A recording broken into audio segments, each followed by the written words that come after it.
Est-ce que vous voyez quelque chose dans votre caméra? La saleté des fumées, ça peut être quelque chose qu'on voit bien. Ça fait un peu comme apocalyptique. Là. On a l'impression de se retrouver dans les pays où c'est plus comme ça, comme à Delhi, genre en Inde, mais c'est vraiment Montréal. Ce matin, Montréal se retrouvait dans le top 10 des villes les plus polluées au monde. Notre ville se retrouve en 5e position, coincée entre Bagdad et Hanoï. Et c'est pas le genre de classement dans lequel on aime se retrouver. Il y a deux éléments. D'abord, il y a les feux de forêt qui sont très importants en ce moment en Saskatchewan. Ça fait déjà plusieurs semaines que ça brûle.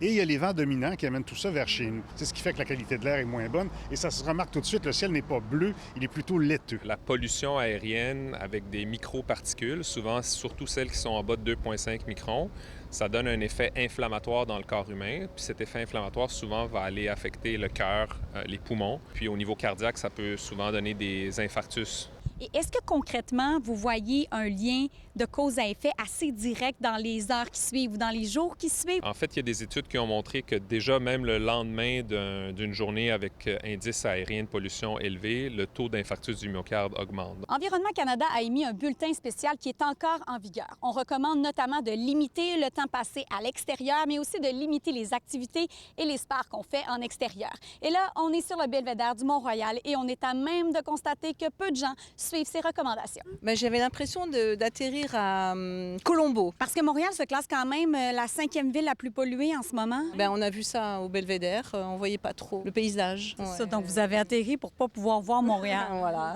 C'est pareil, Paris, Lyon, Marseille, toutes les grandes villes sont très polluées aussi. Il faut faire avec, hein.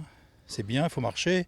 Il faut faire du sport, il faut bouger, il ne faut pas rester à la maison. Là, on est allé sur le terrain tout à l'heure, on est allé jusqu'au belvédère, puis les gens semblent pas tellement inquiets. À quel point il faut prendre ça au sérieux? C'est sûr que les personnes que ça va affecter le plus, c'est les personnes avec un risque cardiovasculaire élevé, avec les personnes âgées en haut de 65 ans, les personnes qui ont déjà des antécédents cardiaques, par exemple, des insuffisants cardiaques. Pour monsieur et madame tout le monde qui sont en bonne santé, c'est sûr que ça peut avoir un impact, mais il est moins grand. Si la qualité de l'air va s'améliorer au cours des heures à venir, on n'est pas au bout de nos peines, parce qu'Environnement Canada a émis un 2e bulletin spécial. Déjà ce soir, au moins, ça va beaucoup mieux. Sauf que ce sera un échange.